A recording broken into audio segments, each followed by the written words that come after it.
What's up, everybody? This is Kil-Spec. Especially if you don't see buckle, you know what you tried is not working. And you were shooting that target in the face.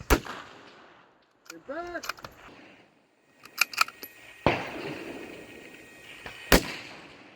And back!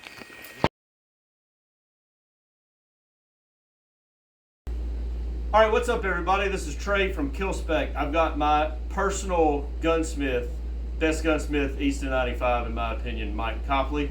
Mike, tell the folks about your shop. Well, my shop's here in Cove City. It's Old Highway 70 Gunworks, right in eastern North Carolina. We've been here for about 25 years now, and I started taking over about 5 years ago. I brag on Mike a lot when nobody's around, not so much when he's around. But Mike's built, I don't know how many, dozen guns for me, maybe more than that. I don't know. Don't tell the wife. Quite a few guns. I will say every match I've won and every record I've broken was on a gun that Mike built. So he continues to build my guns. We got some cool stuff today. I haven't really mentioned the whole gambit of Kil-Spec products, so thanks for joining us. I just wanted to take a minute to do a video on the things we make, and I wanted to have Mike join us because it all kind of started with Mike. I had this idea a while back, and I said, hey Mike, I've got this big chunk of metal, I'd like for you to make an Arca rail out of it for me. And he goes, like all the crazy things I asked for, okay, yeah, whatever. So a couple weeks later, he texts me and he goes, I don't know what this impossible metal is you brought me, but it's destroying tooling. A lot of carbide tooling. A lot of really good expensive tooling. It was stainless. Yeah, I don't know. It might have been a meteorite. But whatever it was, Mike kind of stayed after it, got another hunk of metal. Happens to be on this rifle, which is a match gun that I shoot. So this one doesn't even have, actually doesn't even have Kil-Spec on it. This is sort of how Kil-Spec started. So this, it happens to be a 7/8 chunk of cold steel. I think it's about 13.5 inches long. I'll do a close-up on it too so you guys can see. But it adds a significant amount of weight. It's over 3 pounds. On this otherwise very lightweight rifle, this is a Macmillan U1 stock.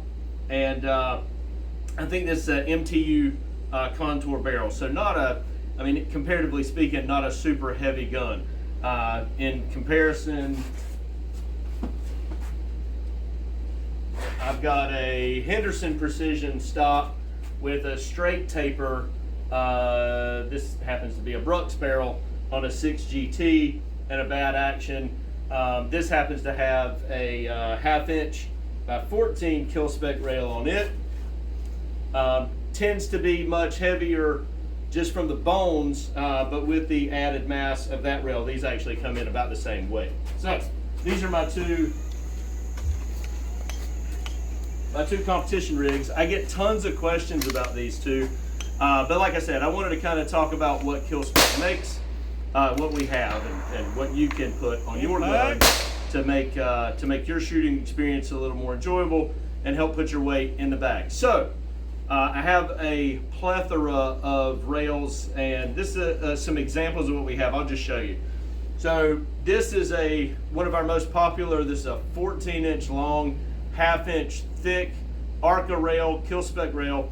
This one is carbon steel, Cerakoted black, which is by far most of what we make.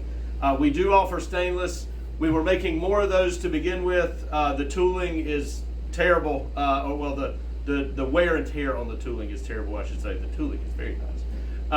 But these are very expensive to make because of the wear and tear on tooling. So we do quite a bit more carbon steel now, and it's more affordable, and they come Cerakoted black.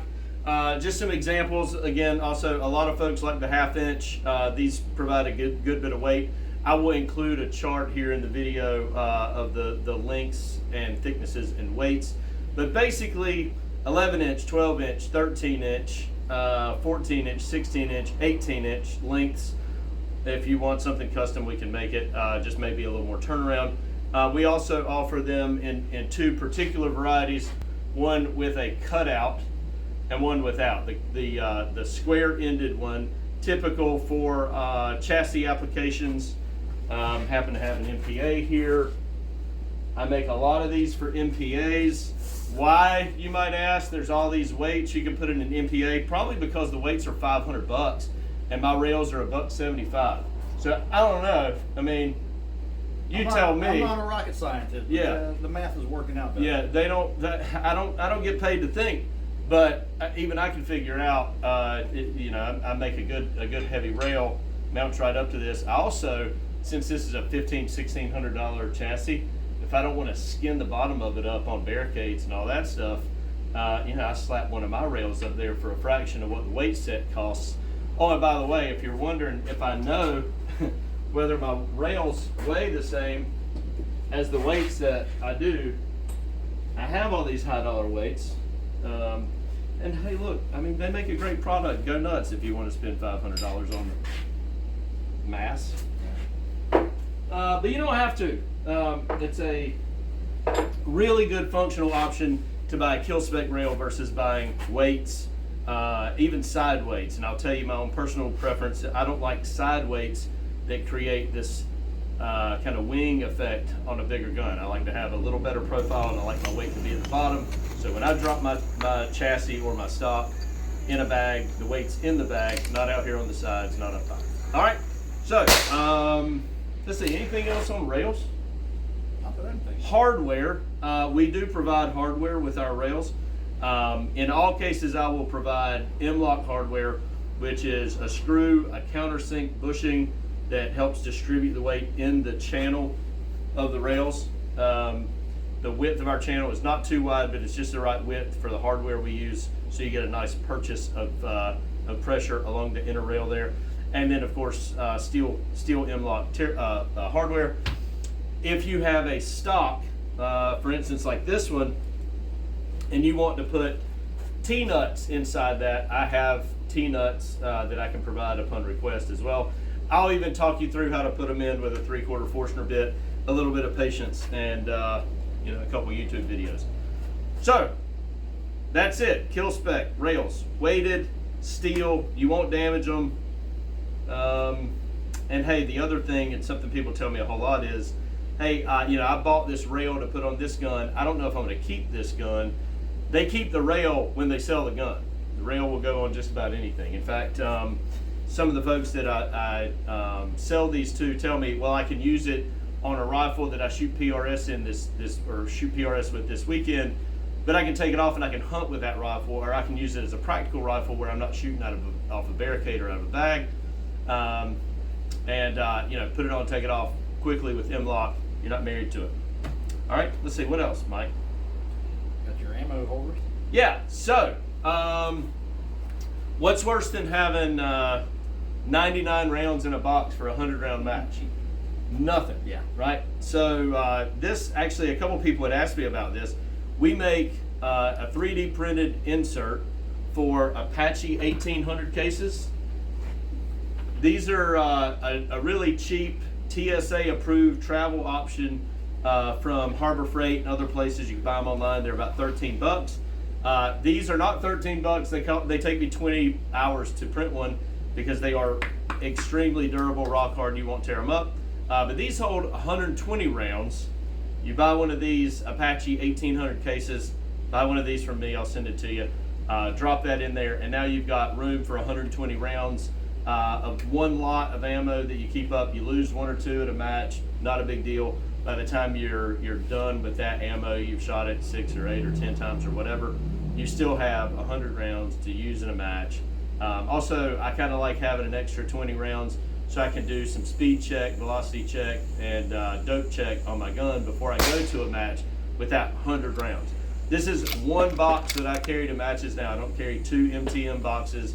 I don't have the big fold out, actually I have one, but I don't use it, the big fold out ammo case. Yeah. That 6mm, I shoot a 6 GT in one of these guns, I shoot a 6 BRA in this one.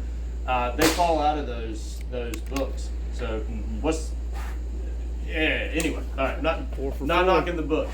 The folks that make them are awesome, but I don't love the books. All right, let's see, what else? ammo inserts, Kil-Spec rails, Mike Copley. If you're looking to have anything built, and if you need anything done that's one-off, right? I mean, there are some excellent rifle builders, and Mike is an excellent rifle builder, but Mike is a gunsmith. And they ain't all gunsmiths, boys and girls. Mike is a gunsmith and a hell of a rifle builder, so check him out, Highway 70 Gunworks. I always get it wrong. I either call it east or west. It's how the whole world works on this side of I-95. That's right. Highway 70 Gunworks, Mike Copley. I'll put his contact information up here. Thanks for joining us. Hit us up online, kilspec.com, with or without the dash. I bought both domains, so we're real fancy now. Trey at kilspec.com. I'll put my phone number up here too, but yeah. All right, anything? I don't think so. Thanks, man. Appreciate it. All right, you guys.